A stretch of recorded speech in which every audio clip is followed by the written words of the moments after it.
జాతీయవాద జర్నలిజానికి అసలైన వేదిక నేషనలిస్ట్ హబ్ ని సబ్స్క్రైబ్ చేసుకోండి. నోటిఫికేషన్స్ కోసం బెల్ ఐకాన్ పై క్లిక్ చేయండి. ఇంకొక పాయింట్ నాకు అసలు వై టెస్లా ఎందుకు ఫాల్కన్ రాకెట్ నుంచే ప్రయోగం జరిగింది?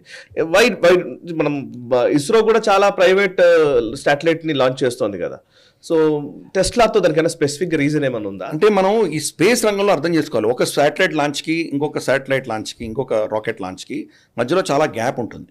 ఇవన్నీ ఎన్నో నెలల ముందరే బుక్ చేసుకుంటాం మనం. ఓ యా, టైమింగ్ కూడా, టైమింగ్ ఇస్ అన్ ఇష్యూ. ఇప్పుడు నెక్స్ట్ స్లాట్ ఎప్పుడు ఇస్తుందో మనకు తెలియదు. ఇస్రో ఆల్రెడీ బహుశా వాళ్ళకి నెక్స్ట్ 3-4 లాంచ్లకు సంబంధించినటువంటి శాటిలైట్స్ ఆల్రెడీ ఫిక్స్ అయిపోయి ఉంటాయి. ఇప్పుడు టాటాస్ వెళ్ళి అడిగితే కనుక వాళ్ళు రెడీగా ఉందో లేదో మనకు తెలియదు. కాబట్టి ఎక్కడ ప్రపంచవ్యాప్తంగా దీంట్లో ఏం డిస్ప్యూట్ ఏమి ఉండదు కదా, ఎక్కడైనా సరే ఎవరైనా చేయొచ్చు. కెపాసిటీ ఉంటుంది. ఫర్ ఇన్స్టెన్స్ మనం హెవీ శాటిలైట్స్ని పంపించలేము. Suppose more than 3 tons 4 tons పెద్ద శాటిలైట్స్ పంపించాలంటే బహుశా మనకు అంత కెపాసిటీ లేదు. ఎందుకంటే మన దగ్గర ఉన్న శాటిలైట్స్కి లిమిటెడ్ కెపాసిటీ ఉంది.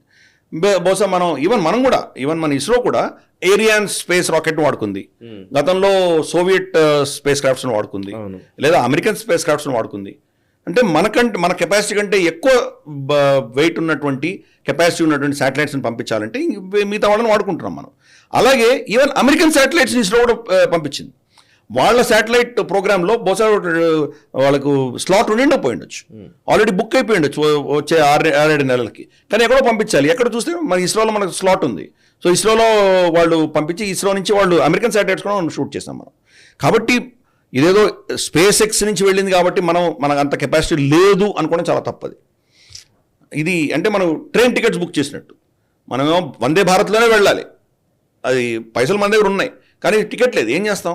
ప్యాసింజర్ ట్రైన్లో వెళ్తాం, లేదా ఇంకేదో ఎక్స్ప్రెస్లో వెళ్తాం. ఓకే, మనం అనుకున్నటువంటి గోదావరి ఎక్స్ప్రెస్ కాకపోతే ఇంకో దానికి వెళ్తాం మనం. సో అటువంటిది ఇది. సో అందుకని ఆయన స్పేస్ ఎక్స్ వెళ్ళడం ఒకటి, ప్లస్ ఇంకా మిగతా మన స్పేస్ ఏజెన్సీ దగ్గర వెళ్ళి ఉండొచ్చు. ఆయన స్పేస్ ఎక్స్ దగ్గర ఎందుకు వెళ్ళాలంటే వాళ్ళిద్దరు పార్ట్నర్షిప్ కూడా డెవలప్ అవుతుంది కాబట్టి. కరెక్ట్.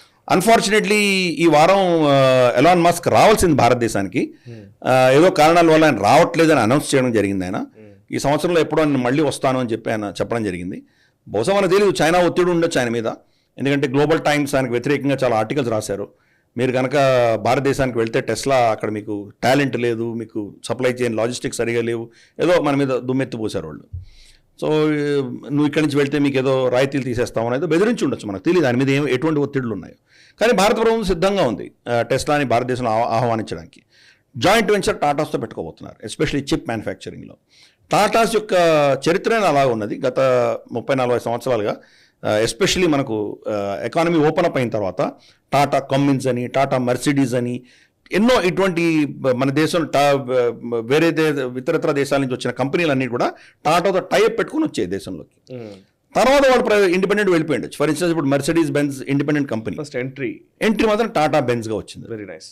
సో అలాగే ఇప్పుడు టాటా టెస్లా బహుశా వాళ్ళిద్దరు కొలాబరేషన్ చేయొచ్చు. కరెక్ట్.